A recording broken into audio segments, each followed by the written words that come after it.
Welcome to Keto Life Support, where we make your keto life sustainable, fun, and low stress.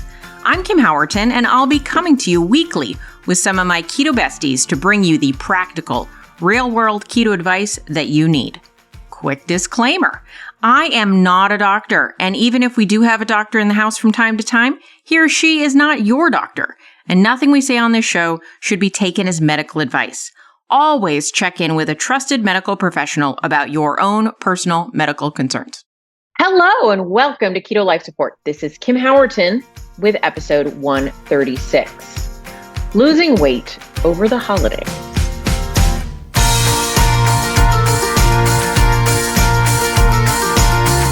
Okay, so you might have listened to my earlier episode number 134, called Throwing in the Towel, in which I discussed, just some personal stuff about me deciding to not have a weight loss goal over the holiday season, but instead to move into a maintenance phase. And over again, I and others have given the advice, it's probably easier and safer over the holiday season to just simply try and maintain rather than cut. But the reality is there are some of you that will be happier, healthier people to be in a cut over the holidays. Or you simply have a will that says that you will do this, and you are really tired of people telling you to take a step back, take it easy, give yourself a break, do those kinds of things. I want to say that there can be very healthy ways to do this. So I guess I want to just devil's advocate here, play the other side and say, if you've checked in with yourself and said, yeah, I want to continue my goals over the holidays, I don't want to take a step back into maintenance, then this episode is for you, because I support you knowing yourself and making the choices for yourself. I do want to put in a word of clarification. I think some people may have misunderstood the episode 2 episodes ago, 134, about throwing in the towel. I was not suggesting to anyone that they begin binging or throw in the towel on having health goals. I was suggesting to take it to a controlled maintenance level, simply doing good things for your mental health, doing good things with your physicality, continuing with your workouts, continuing to eat healthy foods. Simply change your goal from one of trying to see the scale go down to one of trying to see the scale just stay the same. That was what I meant to communicate, was my plan through the holidays. Not to suggest that anyone decide it's a foodapalooza time, just maybe to allow for some more flexibility, not a complete destruction of all boundaries. I don't think I communicated that, but sometimes what I mean to say and what people hear are different things. So I just wanted to clarify that. But that's not what this episode is about. This episode is about, what if I want to be in a deficit over the holidays? Is that possible? How do I do that? And let's talk about ways that you can do that. Because yes, you can. And I've done it before. So I'm familiar. And some of my clients are doing it. So I understand. So let's get into it. The first thing you're going to be doing is looking at the way that you best lose weight, right? Some of us are better off with a higher protein approach. Some of you seem to do better with a little more of a balanced fat and protein. So these things are going to continue to be true. The things that work for your body are the things that are going to work for your body. And then it becomes about making food choices that fit with that. So I kind of look at us as falling into a couple of different groups. Some of us are more low carb, high protein, calorie controlled. Some people are more higher fat, more moderate protein, needing to be in ketosis for maybe some other health problems we're having. Some of these people tend to be people with lipedema or diabetes or other health concerns, epilepsy, things like that. Health concerns where being in keto, mental issues, right? Depression can absolutely be in this category. People who just do better in life when they're in ketosis. So there are going to be those people. And then there are going to be people that are kind of some mix and somewhere in between, and they found their own path. So that was a very undefined category. But you can see that we all fall into a little bit of a different one. And I'm not saying that we all should do exactly the same thing, but when you plan your holiday season, you're going to start with knowing those parameters. So I'm going to use an example of the more sort of higher protein, calorie controlled experience, because I find this is the majority of people, but not the only people. So I want to put a shout out that if your parameters are different, you're going to change the details, but the way you approach it will be the same. Hopefully that made sense. So let's say I'm someone like myself who does better on higher protein. So my general approach could be more easily described as when I'm trying to cut weight, lose body fat, I do that better. And the majority of my clients do it better by prioritizing protein, setting their carb number based on their personal threshold. So we all have, more or less of a carb threshold based on our metabolic function. If you're fairly insulin sensitive, the opposite of insulin resistance, you might have a higher tolerance for carbs. And if you're less insulin sensitive, you'll have a lower tolerance. Pretty much everybody that I work with is at least low carb. And the loose meaning of that would be under 100 grams of carbs. But from there, it's going to be, some are going to be under 50, some are going to be under 20, right? There's going to be different categories. So the first thing most of my clients do are they're going to prioritize getting in the right amount of protein. Then they're going to set their carb tolerance limit. And then they're going to dial the fat either up or down to meet their total desired caloric intake, right? So it's like a little game of Tetris, or like making your caloric budget. I think of like the protein as your like basic bills. You need to make sure those things get paid so you don't get evicted. And then the fat amount will vary. There's a minimum you have to do, because if you go below a certain level, you're just not going to get your fat soluble vitamins taken care of, yada, yada, yada. Again, this episode is not really about how to set up a diet. It was specifically holidays. So I'm going through this quickly. I've talked about it in previous episodes. And so the people that are set up in the sort of low carb, calorie controlled, higher protein way, they're going to then look for foods that fit in their holiday season that work within this parameter. Now, some people might say, I don't give a fig about the holiday foods. Like, I don't feel like I need turkey or stuffing or dressing or whatever you call it. And I don't need cranberry. Like, I don't care about any of those foods. Well, to you, I would simply say, you probably don't need to listen to this episode. Just go about your business and pretend the holidays aren't happening. To those who do care about these foods and want to feel like they're being festive and being included in holiday food choices, but at the same time want to make sure that they are going to be staying on track with their weight loss or fat loss goals. The great news is you can pick and choose holiday flavors that work within your parameters.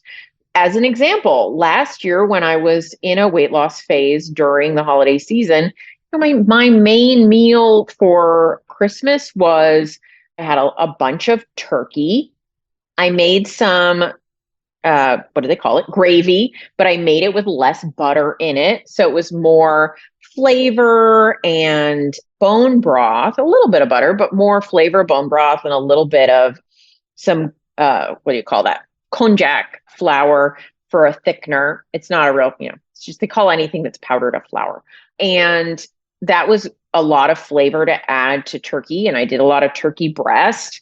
And turkey breast in this gravy was very high protein, not very high in fat. And then on the side, I would add cranberry, because like my carb tolerance is pretty good. Like, I do fairly well at this point so I would have, a nice amount of cranberry, which is basically just carbs, but not super high carb compared to many other choices. And then I would have a side of some squash, which I'd like roasted, and maybe some cauliflower mash. And I would just make my cauliflower mash, mostly cauliflower, not including a bunch of butter. I would dial the butter up or down to work with my limit. And then I would throw some Greek yogurt on top as sour cream, and I would have a very delightful meal. And I would just exclude some of the higher calorie dishes that didn't work within my caloric budget. Or if I felt like I really wanted them, I would have like a little serving. I came up with some really nice desserts that got the flavors across, but didn't add a lot of calories to my day. Things like panna cottas made with a base of almond milk are fabulous for this because it's basically almond milk and a little gelatin, and then whatever flavors you want to put in there. So a little bit of cocoa powder, which adds very negligible calories. You could do a little mint extract and make mint chocolate panna cotta. You could add vanilla and do a vanilla one. So I've done pumpkin spice latte flavor. I've done pumpkin flavor. In my holiday cookbook, I'll put all the links to my holiday cookbook, all my cookbooks in the notes, but you can always go to kimhowerton.com/books and they're all there. And these books, you can get an immediate download and they can be helpful. So just putting that out there. There are also a lot of these recipes on my website at kimhowerton.com and then look for recipes. Panna cotta is a super easy, very not high calorie way. I mean, you can make it higher. You can, now, if you're somebody who needs more fat in your life, make it with cream instead of almond milk, right? Or cashew milk or whatever kind of milk you want. And so you can always make adjustments there, but it's very flexible. You can make things like pumpkin pie without the crust. You know, for me, leaving the crust off of desserts is a really easy hack for the holidays because, well, the good stuff is really the innards, I think, of the pie.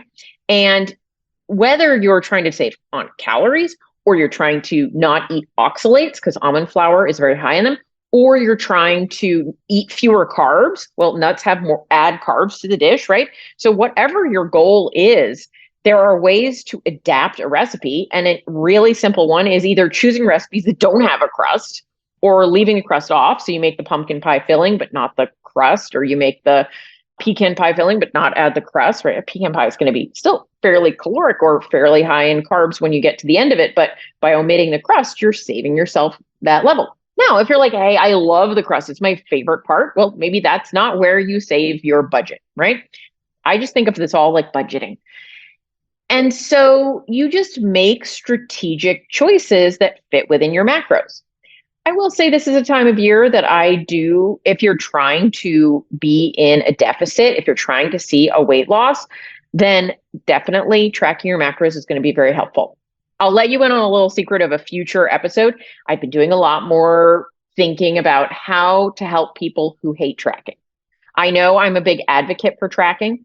Not everyone loves that. And I'm trying to be more open-minded. But I do think that this time of year, if you're trying to do kind of a difficult thing in a little more chaos, tracking can be helpful for most of you. Now, again, if you hate tracking, we're going to talk about in the future some ways you cannot do that. But when you're making recipe adjustments to try and save yourself carbs, calories, something, you're going to need to calculate a little bit. You don't have to calculate every single day, right? But you have to know how you're changing that recipe up, as an example.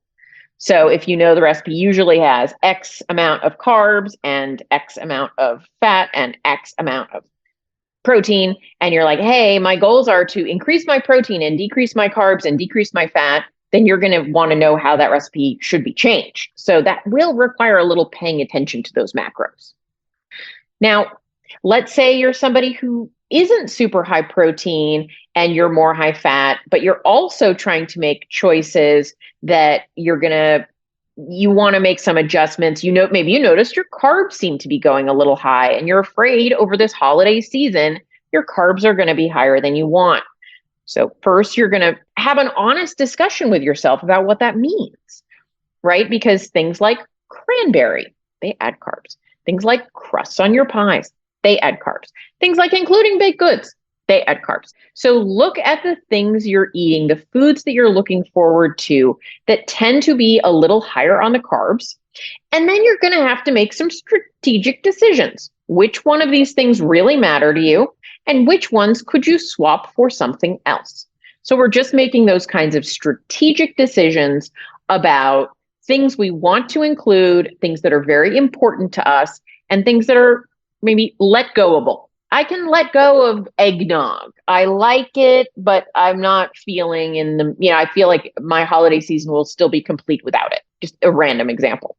But maybe you're like, my whole holiday meals fall apart if I can't have cranberry or gravy or fill in the blank, right? And so if you know your priorities, you can know how to arrange them. And so I just wanted to put out there that I believe in you, that you can accomplish your goals over the holiday season. And in my opinion, the two appropriate modes for now, if you have weight to lose long term, right? So let's say right now you weigh some number significantly more than your ultimate goal is. If you are that person, then I believe you have two options this season. You can maintain your weight and ride through the holidays until you make a new goal in the new year. Or two, you can be in a cut. Now, there's the third option of being in a reverse. That's a very specific situation. I actually think it's a little complicated for this time of year anyway, but you could technically say 2.5 options. And if you're at a good level of weight right now, I would say you're going to want to be in maintenance on an ongoing basis. If you're underweight, you're probably going to want to eat a little bit more. These all make kind of strategic sense, right? But for the people that ultimately are not yet at goal, your options, in my opinion, are being in controlled maintenance or a controlled deficit. Make sure you know which one you mean to be in.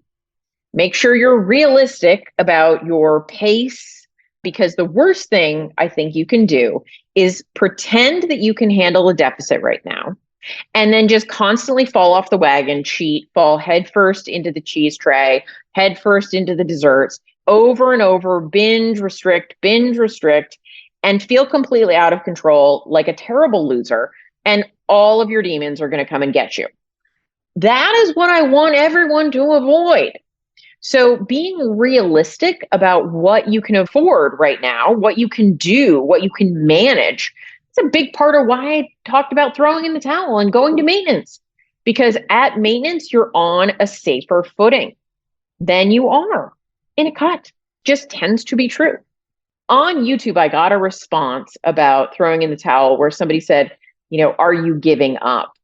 And I guess I wanted to say, like, the mental state you go into a season or a time with matters more than anything else. So if I'm in a space where I'm like, I am committed to a cut and I am not giving up on it, I am committed, I am in it, I'm fighting for it, fabulous. But I also want to give voice that we shouldn't walk around on broken ankles. We need to acknowledge where we're at and say, this is maybe a time for some rest and rejuvenation.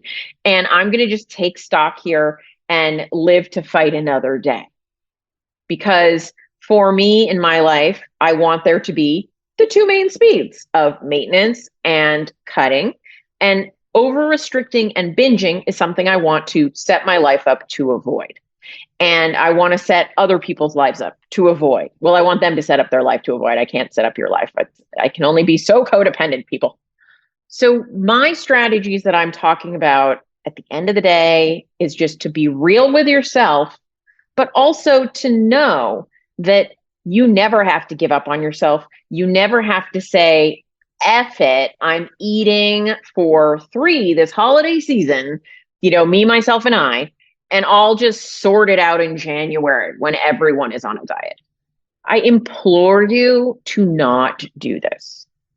Take a breath, take stock, get intentional, and get on board with a plan about what will achieve your intentions this holiday season.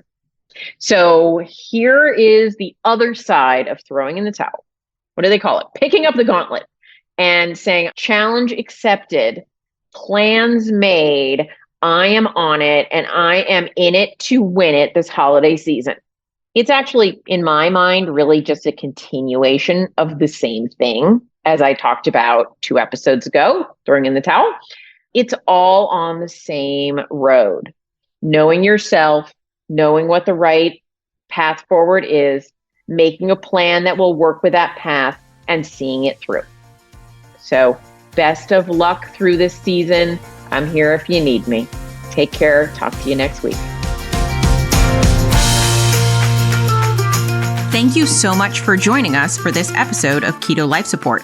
Want more information?